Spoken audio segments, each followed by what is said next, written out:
नमस्कार, सुरेश बारिया ओरिजिनल।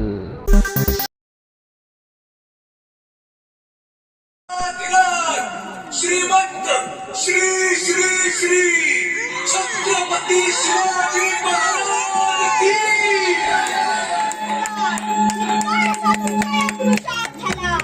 ज्याला स्वातंत्र्याची आवड नाही, बळा वाईटाची निवड करत नाही, केवळ परकीय सत्तेची गावड खांद्यावर मिळवून राजा वीर बहादूर अशा सत्या मनाची विलासदायी मिळवण्यात ज्याला भूषण वाटतं त्याला स्वातंत्र्याचा बोल काय करणार। पण आम्ही जातीवंत मराठी आहोत।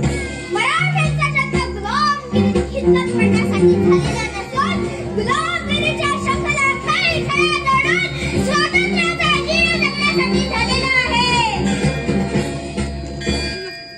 परक्यांची काबीलदारी पत्करून स्वदेशाची द्रोह करणं याला मी धर्म समजत नाही।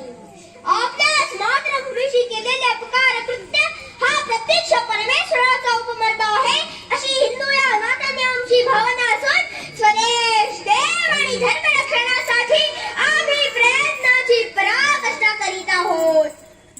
पण दुर्दैव आमचं आणि या महाराष्ट्राचं की आपल्यासारख्या जन्माने हिंदू आणि पराक्रमाचा मानबिंदू असूनही रक्ताचे बिंदू परकीय सत्तेसाठी सांडत असलेले पाहिलं की तळमळाच्या मस्तकाला भिडून त्या सर्वसाक्षी परमेश्वराला जाब जास्त वाटलं की हे परमेश्वरा अशा स्वार्थी म्हणून देशद्रोही माणसांना हिंदू जाती धर्मात घडण्यापेक्षा कशा या पुस्तकाला घडलं असतं तर हिंदू धर्माचा आणि राष्ट्राचं वैभव शतपटीने निवडलं असतं।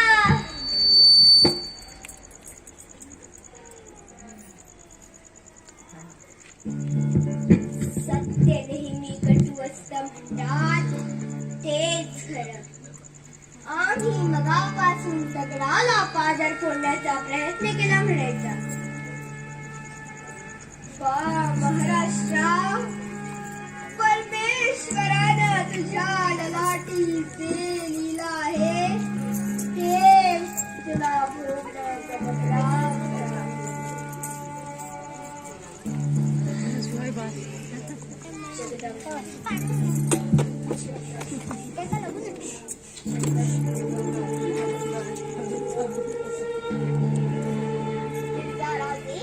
बोला आपल्या सहजन।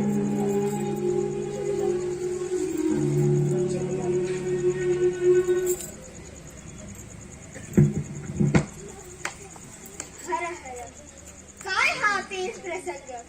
या अटी मान्य करणं म्हणजे आजवर रक्ताचं पाणी करून मिळवलेली ही दौलत बादशाहच्या घशात